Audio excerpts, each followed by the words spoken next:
Bonjour Guillaume Long. Vous avez participé à la campagne d'Andrés Arauz. Vous avez été un des membres de sa campagne, un membre actif. Qu'est-ce que vous attendiez pas à ce résultat-là de dimanche dernier? Vous pouvez nous dire comment vous analysez ça et pourquoi ce résultat au final? Alors évidemment, les résultats ont été je pense une mauvaise surprise. On avait des sondages qui prédisaient une victoire d'Andrés Arauz au deuxième tour. On savait que ça serait assez serré, mais on pensait gagner. Tous les sondages nous donnaient entre 3 et 4, voire même 5 et 6 points d'avance selon les sondages. Mais la dernière semaine, il y a eu un renversement de la tendance. Je dirais même les dernières 48 heures, il y a un renversement de tendance avec ce qu'on a appelé le vote indécis. Il y avait encore un pourcentage important d'électeurs qui n'avaient pas décidé de leur vote et qui se sont finalement orientés plutôt vers l'assaut que vers Andrés Arauz. Nous considérons que la campagne de Guillermo Lasso, très accompagnée, très appuyée, très soutenue par les médias les derniers jours, a été décisive. C'est une campagne très agressive, avec beaucoup de fake news, avec beaucoup de ce qu'on appelle la campagne asociale, la campagne sale en Équateur. C'est centré sur la peur du socialisme, sur le fait que l'Équateur va devenir le Venezuela. Le Venezuela a joué un rôle central dans cette campagne, une campagne de peur, avec des éléments qu'on appelle ici en Équateur néo-macartistes, un peu ce climat de guerre froide entre gauche et droite, qu'on retrouve dans toutes les élections un peu dans la région, avec la phobie vénézuélienne qui est au centre des attaques contre la gauche. Et ça, on le vit depuis 2009. Depuis 2009, on disait, si vous votez pour la droite, les médias disaient, si vous votez pour Correa, ça va être le Venezuela. L'Équateur n'a jamais devenu le Venezuela. D'abord, qu'est-ce que ça veut dire devenir le Venezuela? Mais ça, c'est une autre question, mais l'Équateur n'a jamais devenu le Venezuela. 2013, si vous votez pour Correa, c'est le Venezuela. Correa a gagné 34 points d'avance ou 35 points d'avance au premier tour avec 57% des voix, ça n'a eu aucun impact. 2017, pareil. Là, ça a été un petit peu plus juste parce que le Venezuela a commencé à avoir un impact sur les campagnes équatoriennes parce que il y a eu commencé à avoir la grande crise vénézuélienne s'est installée et il y a eu une vague de migrants vénézuéliens qui sont arrivés en Équateur, donc ça a commencé à inquiéter un peu l'électorat. C'était plus facile de jouer là-dessus, sur ces sensibilités-là. Et 2021, la présidentielle, Venezuela au centre, avec des centaines de milliers de migrants vénézuéliens en Équateur, et ils ont joué sur cette côté peur. Un peu xénophobe aussi. Alors le côté xénophobe, oui, mais c'est à double tranchant, parce que d'un certain côté, les gens qui fuient, entre guillemets, le Venezuela sont les gens qui fuient le madurisme, le socialisme, la gauche, mais d'un autre côté, la droite ne les veut pas parce qu'elle a un côté xénophobe, puis anti-immigration, etc. Donc c'est à double tranchant. L'autre aspect très important, ça a été une rumeur absolument fausse qui a été lancée pareil par les médias sur la possibilité de la dédollarisation de l'économie. En Équateur, la monnaie nationale, c'est le dollar américain depuis en 2000. Bon, il y a plein d'avantages et de désavantages avec ce schéma monétaire. On ne va pas rentrer dans les détails, mais il y a eu toute une campagne, puisque nous avions été critiques il y a 21 ans, quand Andrés Arauz, le candidat, était à peine un adolescent, mais beaucoup d'intellectuels qui ont fait partie du corréisme après, avaient été critiques à l'époque du passage à la monnaie dollar, mais on était très clair pendant les années de présidence de Rafael Correa qu'en aucun cas nous pouvions sortir du dollar. C'était pas possible. Mais comme il y avait une critique d'origine de la perte de souveraineté monétaire, ça a été très utilisé par la campagne de Lasso et par les médias qui l'ont soutenu ici pour dire que Andrés Arauz, le candidat du progressisme, allait dédollariser l'économie, revenir à une monnaie nationale.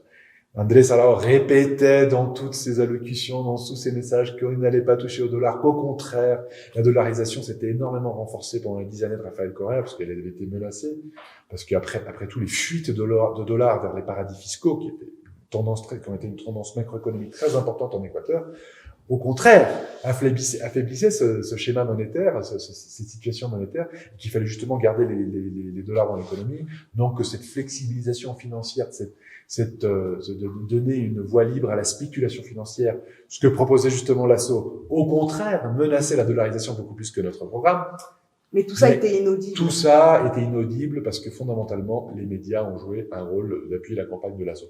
C'est très important comprendre que les médias, vraiment, enfin les grands médias, la grande presse, mais les grands médias, la télévision et les grands médias ont appuyé, mais de façon dévergondé, mais d'une façon scandaleuse. Vous n'aviez jamais vu ça? On l'a vu dans toutes les élections contre Correa, mais jamais avec autant d'agressivité.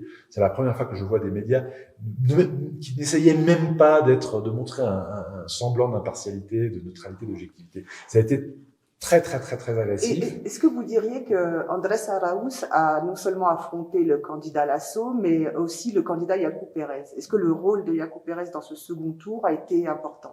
Oui, alors je pense qu'il a été important. C'est sûr, il a appelé au vote, ce qu'on appelle ici le vote nul. Bon, en France, on parle de vote blanc, mais ici, on différencie le blanc et le nul. Mais il a appelé vote blanc. Il n'a pas eu autant de succès qu'il aurait pu avoir, puisqu'il a eu moins de votes blancs qu'il n'attendait.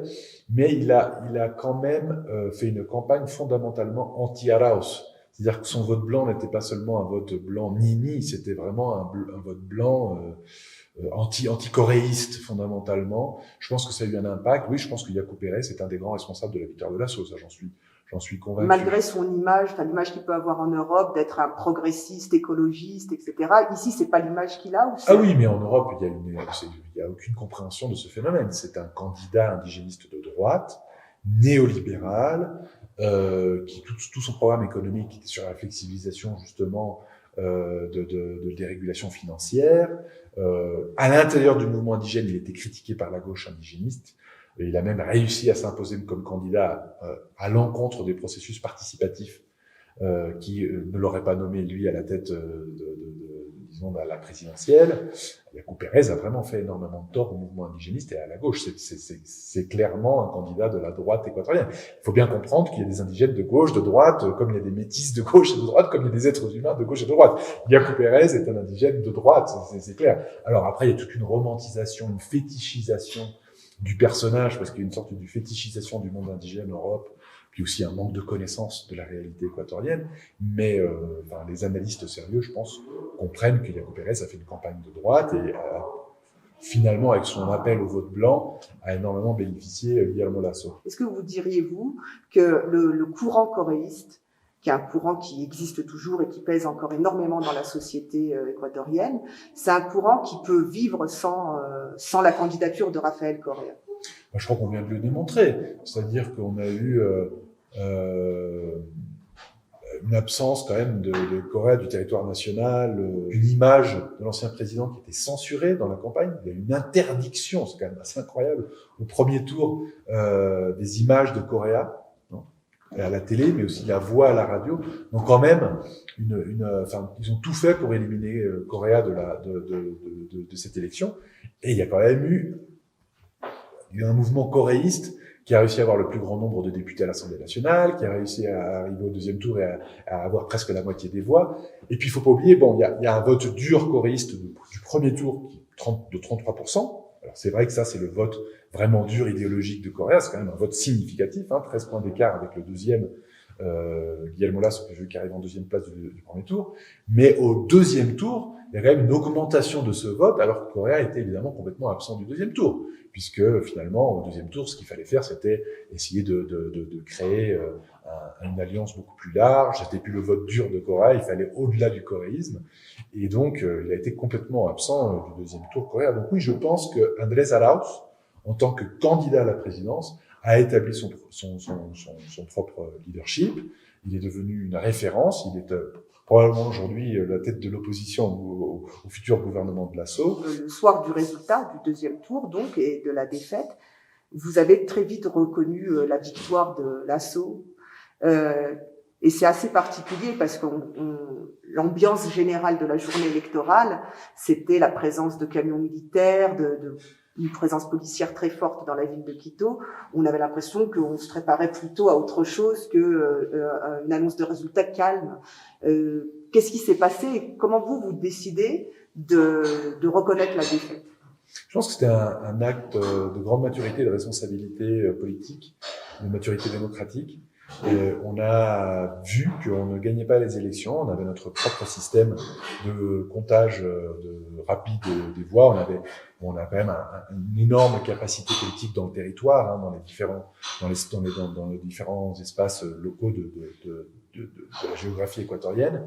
et on avait 39 000 délégués de notre parti politique qui étaient présents au bureau de vote. On avait tout un système pyramidal où nos délégués politiques prenaient des photos des procès-verbaux qui après, au travers d'une appli, arrivaient à notre centre électoral à Quito, et on était capable très rapidement, encore plus rapidement que les autorités électorales, de détecter des irrégularités. On a vu qu'il n'y avait pas fraude. Il n'y avait pas fraude, il y avait une victoire de Guillermo Lasso qui nous attriste, mais qui était de 52 à 48. Et il y a une longue histoire en Équateur qui nous a porté préjudice, souvent, dans les dernières élections, du perdant qui crie à la fraude. Donc ça, c'est vraiment une tradition, on retrouve en Amérique latine, et souvent à droite, hein, contre la gauche. Ça a souvent été, on l'a vu partout, on l'a vu au Venezuela, on l'a vu au Brésil, on l'a vu en Équateur. D'ailleurs, aux dernières élections, quand Guillermo Lasso a perdu, en 2017, tout de suite, fraude. Et il a sorti ses hordes ces hordes de militants conservateurs, disons, dans les rues de Quito. Ils ont même publiquement menacé qu'ils incendieraient Quito si la fraude n'était pas reconnue, etc., etc.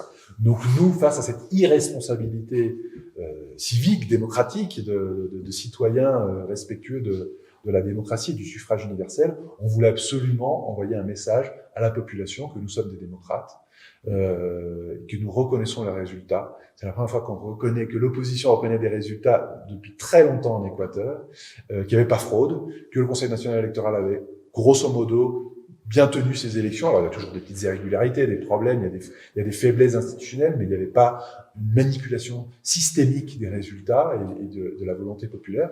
Donc, on a voulu envoyer ce message. Et en plus, parce que toutes nos revendications ces dernières années ont été que l'état de droit a été bafoué, que nous vivons une persécution constante, que la démocratie est en crise et qu'il y a une poussée très dangereuse de l'autoritarisme sous la gouvernance de Moreno. Donc, nous, notre seule défense, notre seule tranchée, notre seul rempart, c'est la démocratie. Et ça aurait été complètement contradictoire de nous comporter d'une façon antidémocratique. Donc aujourd'hui, vous êtes dans une situation où vous envisagez déjà la suite. La suite, oui, c'est la bataille parlementaire, parce que vous êtes le groupe le plus important à l'Assemblée nationale. Vous n'avez pas encore la majorité, vous allez y travailler, je suppose. Donc il y a le travail d'opposition que vous allez mener, peut-être oui, de majorité parlementaire si vous y arrivez, jamais. Et puis, il y a la construction et la reconquête que vous allez certainement préparer dans 4 ans, non? Alors, il y a, en effet, je pense, 2 axes principaux. Enfin, il y en a plus, mais les 2 piliers de notre travail politique va être le travail parlementaire. Nous sommes, en effet, le plus grand groupe politique à l'Assemblée nationale, et avec 2 autres partis avec lesquels on essaie de construire des ponts. Ça n'a pas toujours été facile, parce qu'il y a des c'est jamais facile ces choses-là, mais il y a quand même un parti de centre-gauche qui s'appelle Izquierda Democrática, la gauche démocratique, qui est une sorte de parti historique social-démocrate qui s'était beaucoup affaibli pendant le chorisme, puisque la chorisme avait vraiment accumulé toutes les forces de gauche, mais qui avait survécu et qui aujourd'hui a repris un petit peu. Ils ont 18 députés, donc rien qu'avec eux déjà on aurait la majorité qu'il nous faut. Alors on va voir si tous les députés veulent ça, est-ce que c'est possible? On est en plein là-dedans. Et puis il y a aussi évidemment Pachakutik, qui est l'expression législative du mouvement social, la CONAIE, le mouvement indigène. Eux ont 28 députés. Donc rien qu'avec ces 2 groupes-là, on a une grosse majorité. C'est ce qu'on appelle la majorité progressiste plurinationale que nous souhaitons créer. Je pense que c'est possible. Je pense que personne, enfin, on a des différences importantes entre ces trois partis, mais ces 3 partis ne sont pas des factions politiques néolibérales. Et on sait que Guillermo Lasso est quand même un candidat qui défend quand même une vision très néolibérale des choses. Donc, il est fort probable qu'il y ait une sorte d'alliance naturelle qui se crée. Donc ça, c'est une des formes de lutte, qui évidemment, la lutte politique parlementaire, surtout pour défendre cette constitution, qui est une constitution, en 2008, anti-néolibérale, pro-droit, qui est une constitution qui défend l'État-nation, la souveraineté et la justice sociale. Donc, le programme de Lasso en lui-même est déjà presque anticonstitutionnel. Donc, je pense que là, il y a un travail parlementaire à faire. Et puis après, l'autre grand travail, et là, je pense qu'on est bien placé pour le faire, c'est de recréer notre mouvement social, notre parti politique, une vraie unité nationale de la gauche au travers des mouvements sociaux, des syndicats, des différents partis politiques, et reconstruire notre parti politique dans le contexte, j'insiste, des 4 dernières années où on nous a ôté notre parti. Qui était quand même le plus grand parti de l'histoire de l'Équateur, on avait 100 députés sur 137, ils nous l'ont ôté à travers de décisions judiciaires absolument corrompues. On a essayé de recréer des partis 7 fois, 7 tentatives. Et bien qu'on soit la plus grande force politique du pays, d'ailleurs on a gagné le premier tour, donc on l'a prouvé sans grande difficulté, ils voulaient absolument pas qu'on ait un parti, parce qu'un parti politique c'était évidemment un instrument pour pouvoir aller à des élections dans des conditions d'égal à égal, et puis de pouvoir organiser les militants et de faire du travail politique à niveau local, etc. Comment faire pour travailler au futur, à la reconquête, quand la majorité des dirigeants du coréisme, dont Rafael Correa, sont exilés à l'étranger et ont des mandats d'arrêt contre eux et ne peuvent pas rentrer au pays? C'est très dur. Et c'est d'ailleurs une des choses que nous avons exigées le soir même de la défaite électorale, le discours d'Andrés Arauz, et que lui est un démocrate, il reconnaît la victoire de Lasso, mais il demande dans son discours à Lasso d'arrêter la persécution politique et judiciaire de son prédécesseur Moreno. Ce sont des demandes que nous faisons aujourd'hui même à la communauté internationale, qui a été, je pense, assez surpris, mais aussi, qui a reçu avec une certaine on a reçu beaucoup de félicitations, qui a reçu une certaine satisfaction, la maturité démocratique de Arauz. Mais nous, on leur dit, OK, notre maturité démocratique, il faut qu'elle soit aussi, faut que le gouvernement soit à la hauteur de cette maturité démocratique que nous venons de démontrer, et nous voulons une fin à la persécution judiciaire. Je sens qu'il y a de plus en plus dans la communauté internationale, et pas seulement des pays qui ont des gouvernements de gauche, on a parlé beaucoup avec les Américains, on parle avec certaines ambassades équatoriennes, il y a une conscience que le geste de Arauz de reconnaître sa défaite doit être accompagné d'un geste de la part du pouvoir politique en place, d'arrêter la persécution contre nos dirigeants, surtout que ce sont des procès politiques, mais incroyablement, d'une manipulation scandaleuse, quoi. À tel point que Interpol a refusé tous les mandats d'arrêt que le gouvernement équatorien lui a demandé. Toutes les notices rouges ont été refusées par Interpol. Parce que Interpol a considéré qu'il s'agissait de jugements politisés, de procès qui avaient été absolument hâtés, de procès politiques. Même si vous faites la demande à Lasso de stopper les persécutions politiques, vous pensez sérieusement que Lasso va donner suite? On est à 2 jours de sa victoire électorale, il n'est pas encore président, il faut évidemment lui donner le bénéfice du doute. C'est aussi ça qu'Andrés Arauz a fait quand il a, de façon démocratique, il lui a dit Guillermo Lasso, tu auras mon soutien si tu fais des choses positives, et tu auras mon opposition démocratique si on n'est pas d'accord et si tu bafoues la Constitution. Mais en échange, je te demande d'être toi aussi un démocrate, de respecter l'état de droit et de ne pas nous persécuter. Si la persécution continue, nous continuerons avec nos actions nationales, bien sûr, mais aussi internationales. Et je pense qu'il y a quand même un grand soutien international de plus en plus à nos actions, puisque il y a quand même la communauté interaméricaine des droits de l'homme, mais aussi les rapporteurs spéciaux du système des Nations Unies se sont déjà prononcés sur plusieurs dossiers. L'Interpol a refusé d'activer les mandats d'arrêt, etc. Donc il y a quand même une pression internationale grandissante. C'est pour ça que le geste d'Arauz le dimanche soir était très important aussi. Lui, démocrate, fait appel à la communauté internationale de défendre des valeurs démocratiques. Le fait que Guillermo Lasso ait 12 députés sur 136 veut aussi dire qu'il a besoin quand même de se comporter de façon démocratique et de créer des alliances et de parler à son opposition.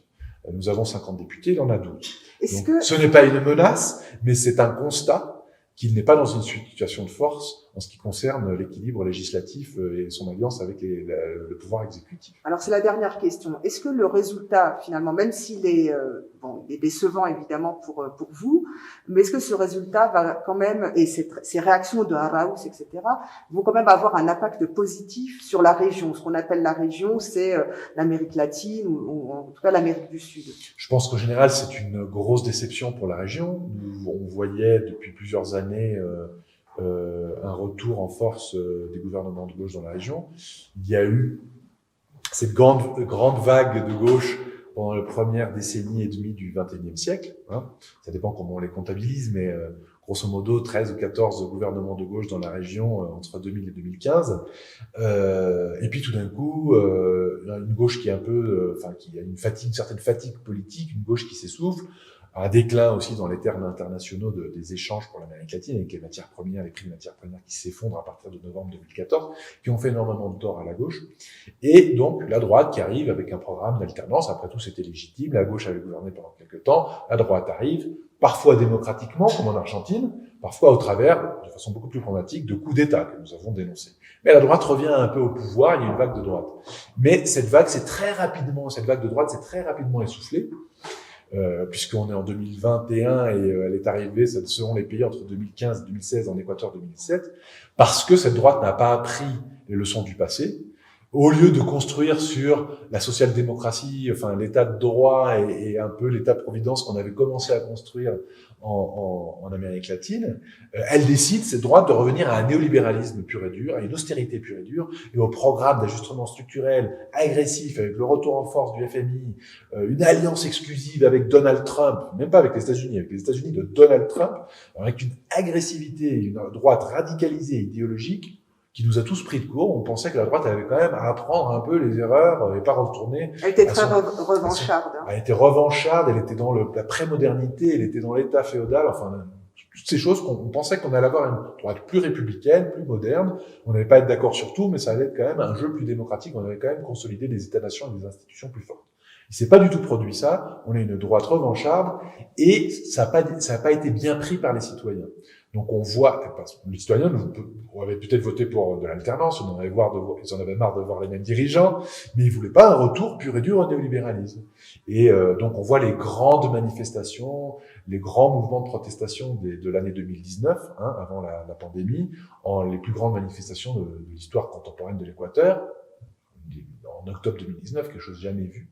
Un mouvement un peu similaire à celui du mouvement des Gilets jaunes en France, et avec le même niveau de répression, c'est-à-dire des morts, et puis des gens mutilés, éborgnés, les mêmes techniques de répression qu'on a pu voir avec le mouvement des Gilets jaunes. Ah oui, au moins 11 morts, et peut-être même beaucoup plus, on ne sait pas exactement, 1500 blessés, dont plusieurs centaines de blessés graves, 1200 personnes arrêtées dans des circonstances illégales, souvent, retenues dans des sortes de patios de la police, sans avoir été interpellées de façon légale, etc. Oui, ça a été une grande blessure pour l'Équateur, un gouvernement affaibli qui a presque chuté, qui était obligé de fuir à Guayaquil, qui était soutenu par les militaires. Donc, un moment traumatique pour l'histoire de l'Équateur. Mais on a aussi vécu ça, puisqu'on parle de la région, au Chili, au Brésil, en Colombie, en Haïti, on parle pas assez d'Haïti. Vraiment, des mouvements anti-néolibéraux. C'était le dénominateur commun contre le retour en force du néolibéralisme, de la croissance des inégalités. Alors après, évidemment, la pandémie a renvoyé tout le monde dans l'espace privé. L'espace public était abandonné. C'est ça, la pandémie a été un virus très réactionnaire, notamment en Amérique latine, puisqu'il a renvoyé tout le monde chez eux. Il a dissous cette occupation de l'espace public qu'il y a eu en 2019. Mais quand même, quand il y a des élections, c'est la gauche qui gagne. On l'a vu au Mexique, on l'a vu en Argentine, on l'a vu en Bolivie 2 fois, un coup d'État la première fois, la deuxième fois. Ils ont ratifié ça avec encore plus de différence en faveur de la gauche. Et malheureusement, il faut le reconnaître, la défaite de la gauche en Équateur, une grosse claque à ce mouvement historique vers plus de gauche. Ça, c'est une de nos frustrations, une de nos profondes douleurs. C'est évidemment la douleur pour l'Équateur, mais la douleur pour la région, puisque... Surtout dans un moment comme celui-là, où avec la pandémie, on a besoin plus que jamais de services publics hospitaliers. Absolument. Moreno, le président actuel, donc, qui va quitter ses fonctions dans un mois, a licencié en pleine pandémie des personnels hospitaliers, fermé des lits d'hôpitaux, etc. La situation est très similaire à ce qu'on vit en France, en réalité, parce que nous aussi, pendant la pandémie, Macron a continué de fermer des lits d'hôpitaux, etc.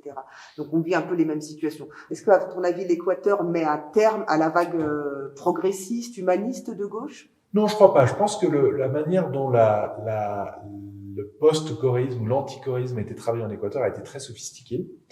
En Bolivie, par exemple, il y a eu un coup d'État, un gouvernement non élu, une persécution brutale, mais ils n'ont pas réussi à avoir cette hégémonie Au bout d'un an, il y avait des nouvelles élections et la gauche gagnait. En Équateur, c'était très bien travaillé puisque ça n'a pas été un coup d'État, c'était un président élu. C'était le successeur de Correa qui a trahi. Donc, dès qu'il a dit « Oh, j'ai découvert des choses terribles, j'ai découvert de la corruption », ça a eu beaucoup plus de crédibilité que si ça avait été l'opposition qui était arrivée au pouvoir. C'était « Pourtant, je croyais en Correa ». Enfin, c'est vraiment une trahison shakespearienne en Équateur. Et ils n'ont pas eu 1 an pour le faire comme en Bolivie, ils ont eu 4 ans pour le faire. Donc, je pense que de toute façon, ça allait être toujours beaucoup plus difficile que dans d'autres contextes. C'est vraiment le pays d'Amérique latine où le lawfare a été le plus agressif. Puisque même contre Lula, Lula, il a fait de la prison, c'est lamentable, mais il n'a jamais eu de condamnation, Lula. Alors que Rafael, ils ont réussi, c'est le seul ancien président qu'ils ont réussi à condamner. Et nous avons beaucoup d'anciens ministres de Correa qui sont en prison actuellement. L'ancien vice-président de Correa, etc. Donc ça a vraiment été le cas emblématique. L'Équateur a été le cas emblématique du lawfare, de la persécution politique et judiciaire, et aussi d'une transition très très très bien travaillée, parce que c'est au travers d'un cheval de Troie qu'ils ont mis dans notre gouvernement, qui a fait semblant d'être un des nôtres et qui finalement a retourné sa veste. Donc ça c'est subtil, c'est fin, c'est bien fait. Donc ça devait toujours être assez difficile. Donc est-ce que l'Équateur va mettre fin à la vague de gauche? Non, je pense que c'est un délai de plus, quoi. On perd 4 ans. Je vois mal le gouvernement, je lui souhaite de réussir, mais je vois mal le gouvernement de Guillermo Lasso avec son programme fondamentaliste néolibéral avoir beaucoup de succès. Derrière, il y a nous. 48% des voix, c'est l'autre grande moitié du pays. Et en fait, on a perdu parce que les gens ont eu peur. On leur a fait peur du socialisme, on a fait peur du chavisme, on leur a fait peur de toutes ces choses-là, alors que c'est vraiment pas du tout. C'était pas du tout notre programme. Notre programme était un programme de relance, un programme de droit et de lutte pour les grands biens publics et pour la santé publique et pour l'éducation publique. Donc je pense que les gens ont succombé, hein, c'est un peu compréhensible. La campagne des médias était tellement hostile et tellement agressive, les gens ont succombé à cette peur, mais que dans 4 ans, ce qu'on a prouvé, c'est que le coréisme est la plus grande force politique du pays, que malgré toutes les attaques, et les attaques ont été brutales, on a presque gagné les élections, et que les choses, au lieu de s'empirer, vont s'améliorer. Enfin, c'est clair. C'est plutôt finalement une défaite pleine d'espoir pour vous, quand même. Ah oui, c'est une défaite électorale, mais je dirais même une victoire politique. Enfin, certainement une victoire morale, mais une victoire politique. Mais quand même des inquiétudes pour le pays, parce que là, il est entre les mains de... C'est tragique. Le pays va être dans la continuité, parce qu'il faut bien comprendre que derrière Moreno, la personne qui a gouverné, c'est Lasso. Et c'est ça qu'on n'a pas réussi à communiquer suffisamment. On leur disait, mais rendez-vous compte, concitoyens, que Moreno n'avait pas de majorité à l'Assemblée, et c'est Lasso qui lui a donné. Tous les députés de Lasso ont voté pour toutes les lois de Moreno. Toutes les réformes de Moreno ont été appuyées par Lasso. Quand Moreno fait de la répression contre les grandes manifestations en octobre 2019, c'est Lasso qui l'appuie, qui le soutient, etc. Et c'est tragique que les citoyens n'aient pas pu voir ça, mais bon, c'est notre rôle, c'est notre responsabilité d'avoir fait passer ce message. On l'a pas fait passer suffisamment bien, on n'a pas eu cet espace dans les médias pour le faire passer, mais bon, il faut aussi qu'on fasse un exercice important d'autocritique, qu'on regarde où on voit où on peut améliorer notre communication avec le peuple équatorien, et on n'a pas réussi on a convaincu la moitié, mais 48% des Équatoriens que Lasso était Moreno et que Moreno était Lasso, mais ça n'a pas été suffisant. Donc vous diriez que finalement, les 48% qui ont voté pour Andrés Arauz, dans l'adversité qu'il y avait dans le pays, et vraiment c'était une campagne très violente, il faut bien le dire, avec beaucoup de fake news jusqu'au jour même du vote. Absolument. Ces 48%, c'est un pour. Ils ont voté pour Andrés Arauz, tandis que les 52% de Lasso, certains ont voté, on va dire, contre, ils n'ont pas voté pour Lasso, mais contre. Je suis tout à fait d'accord. Je pense que Lasso est une personne qui n'est pas du tout aimée. Quand on parlait avec les gens, ils disaient « Pourquoi vous allez voter ?» Les gens qui disaient « On va voter pour Lasso », ils disaient « Non, je l'aime pas, mais j'ai peur des autres. » Donc c'était vraiment une campagne de la peur contre nous.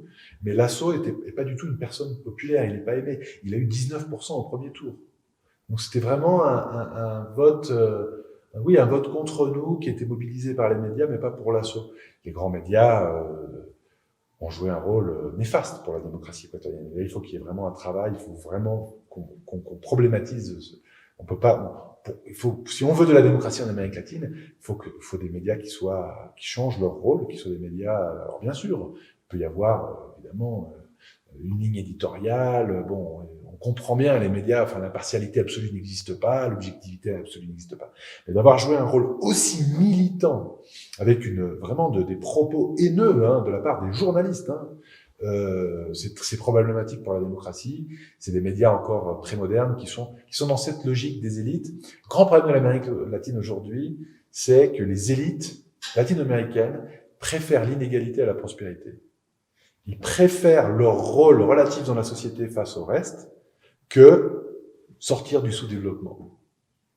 Ils préfèrent vivre leur situation de domination face au reste du peuple, même dans un pays sous-développé, que de passer à la phase suivante, au développement, mais dans des sociétés qui doivent inévitablement être plus égales, puisque le développement, c'est évidemment du pouvoir d'achat de la part d'une classe moyenne plus grande. Enfin, ça, c'est le développement, c'est évident, c'est ce qui s'est passé dans d'autres régions du monde.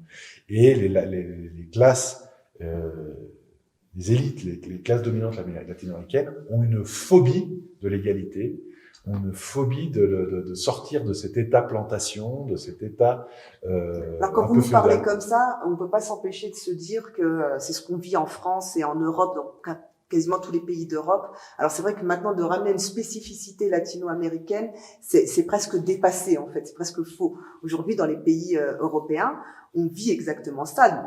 Certains des médias, pas tous encore une fois, mais certains des médias et certaines émissions sur des chaînes de télé ou de radio sont directement ce que vous décrivez là, c'est-à-dire des journalistes avec des propos haineux, exagérés, etc. Et ce que vous décrivez là de ces élites, enfin élites, on va dire de cette caste dominante qui refuse le partage et qui préfère voir s'aggraver la situation du pays plutôt que de concéder un peu de partage des richesses, c'est en France, hein, c'est pas en Équateur. Nous, on parle de la même situation. Vous en avez conscience, vous vivez, vous connaissez l'Europe. Je connais l'Europe et je pense qu'il y a une situation mondiale, notamment en Europe et notamment en France, d'accroissement des inégalités, de réactions conservatrices et de renforcement des pouvoirs de fait, des pouvoirs des élites au détriment de la démocratie. Et je pense que ça, c'est un phénomène mondial. Et je pense que, au lieu de prendre conscience, au travers de cette pandémie, qu'il faut qu'on change les paradigmes, qu'on change les priorités, et qu'on privilégie la vie des êtres humains au-delà du capital et du marché, nos dirigeants sont en train de prouver qu'il n'y a pas de prise de conscience de ça, et que c'est encore le capital qui a cette suprématie sur les êtres humains, et que cette idéologie si néfaste, qui s'approfondit de plus en plus depuis les années 80, mais qui devient très fondamentaliste aujourd'hui, malheureusement n'est pas encore défaite, et que les luttes du futur, en France, en Europe, en Amérique latine d'ailleurs, sont vraiment des luttes pour remettre au centre de l'activité politique, de la gestion publique et du débat public, l'être humain, son bonheur et sa dignité. Et malheureusement, changer cette relation de causalité entre la fin et les moyens. Aujourd'hui, l'être humain est un moyen pour une fin ultime qui est l'accumulation du capital. Et il faut qu'on fasse le contraire. Il faut que l'accumulation du capital soit un moyen pour la fin ultime, qui est le bonheur, le développement, l'émancipation de l'être humain. On a complètement changé la logique de causalité. Ça, c'est la révolution néolibérale. Et les néolibéraux du monde, que ce soit en France, en Amérique latine ou ailleurs, il faut les vaincre, il faut les battre pour pouvoir revenir à un monde plus humain, plus égal, plus démocratique. Merci beaucoup, Guillaume Long.